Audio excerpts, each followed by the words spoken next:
Perang Aceh dengan Belanda pertama kali terjadi.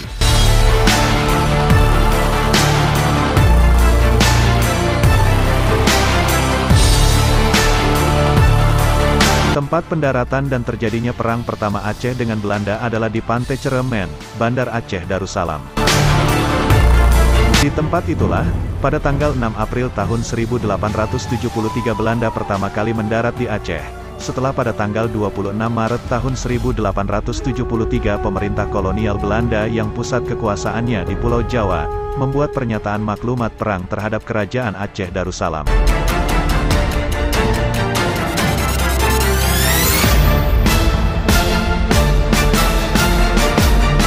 Pendaratan pertama itu Belanda membawa 6 kapal uap, 2 kapal angkatan perang, 5 kapal barkas, 8 kapal peronda, 6 kapal pengangkut, 5 kapal layar, serta ratusan perwira dengan ribuan pasukan tempurnya yang dilatih Belanda, berbagai suku yang ada di Jawa untuk berperang melawan pasukan negara Aceh Darussalam.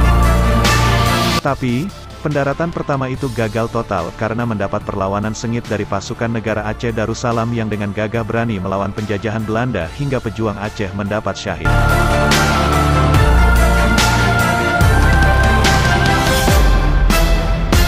2 hari kemudian, tanggal 8 April tahun 1873, Belanda kembali lagi dengan kekuatan tentaranya 3.198 prajurit dan 168 perwira. Pasukan itu dipimpin oleh Mayor Jenderal J.H.R. Kohler. Pada pendaratan kedua ini, setelah berperang beberapa hari, Belanda berhasil masuk ke pusat kota dan menguasai Masjid Raya Baitur Rahman Bandar Aceh Darussalam.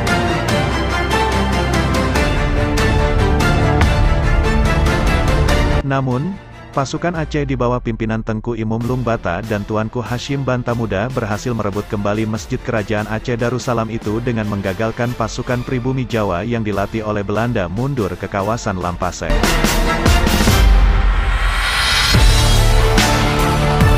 Panglima Perang Pasukan Belanda, Mayor Jenderal J.H.R. Kohler sendiri tewas ditembak pejuang Aceh di halaman Masjid Raya Baitur Rahman Bandar Aceh Darussalam.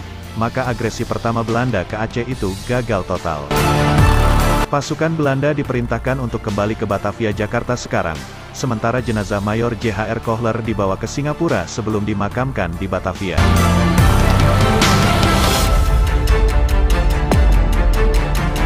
Pada tanggal 24 Januari tahun 1874, pasukan Belanda berhasil menguasai Keraton Aceh. Mereka kemudian beranggapan perang akan segera selesai. Aceh sudah dapat ditaklukkan, namun, kenyataan berkata lain. Mulai tahun 1874 hingga tahun 1878, pasukan Belanda menghadapi kesulitan sangat dahsyat di Aceh.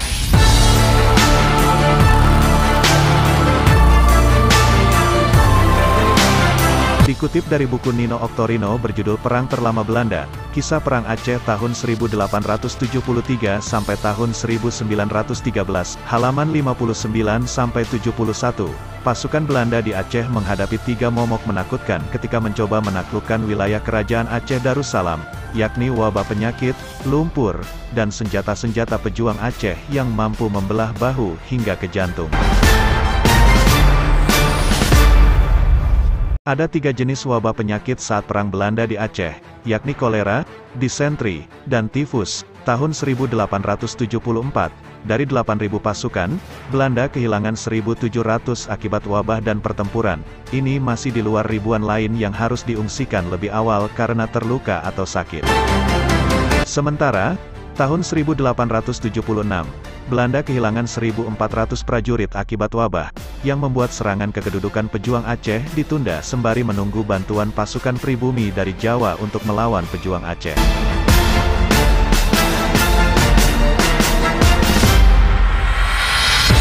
Memasuki wilayah pedalaman Aceh juga tidak mudah. Medan yang berlumpur membuat meriam-meriam terperosok, sementara, gerak laju prajurit terseok-seok. Belum lagi ketika perang berlangsung, senjata-senjata para pejuang Aceh menjadi momok.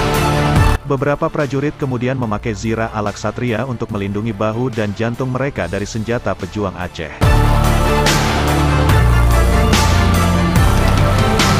Pada tahun 1880, Belanda sudah menghabiskan 160 juta gulden, atau sekitar 1,3 triliun rupiah untuk perang Aceh.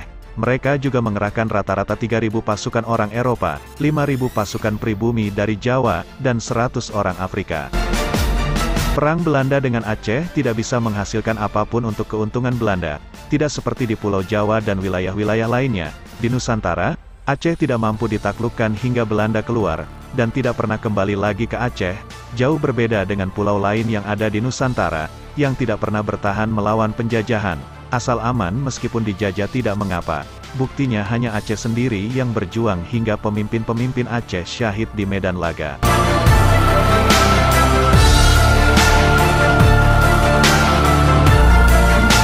Sebegitu ganasnya perang Aceh melawan penjajahan Belanda dan Jepang yang tidak pernah kalah dan takluk, dan rakyat Aceh masih juga bisa menjalani kehidupan yang baik meskipun terpuruk hingga meluluh lantakkan peninggalan yang bersejarah akibat perang.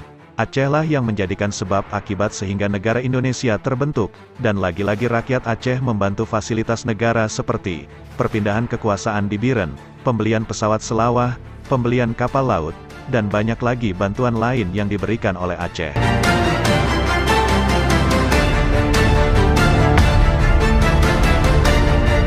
Aceh sendiri yang punya kedaulatan seperti bangsa lainnya di atas bumi sudah hilang jati dirinya. Ini diakibatkan kekuasaan kerajaan dirampas oleh tangan yang tidak berhak seperti Daud Bereh yang demi kekuasaan sesaat rela memasukkan Aceh ke dalam Republik Indonesia Serikat. Padahal Aceh jelas-jelas tidak masuk dalam wilayah Indonesia saat konferensi meja bundar Aceh dalam status quo yang artinya Aceh masih berjalan seperti biasa, yaitu masih berdaulat tanpa dikalahkan oleh siapapun.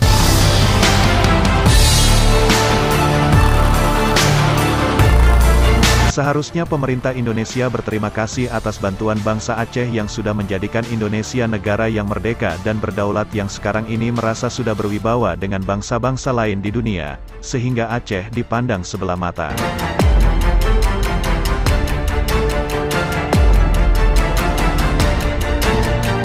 Ingat kezaliman yang terjadi atas penderitaan rakyat Aceh hari ini suatu saat akan Tuhan balikkan kehinaan lagi, seperti saat Belanda menjajah Nusantara selama 350 tahun lamanya tanpa perlawanan, kekuasaan yang semena-mena dan keangkuhan bak negara menang perang.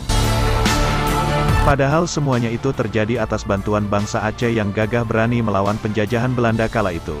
Budak-budak Belanda dari Pulau Jawa waktu itu yang menolong menghancurkan kerajaan Aceh seperti tentara pribumi yang dilatih Belanda untuk mengalahkan kerajaan Aceh pada masa perang Aceh dengan Belanda. Jangankan membantu tetapi air susu dibalas dengan air tuba.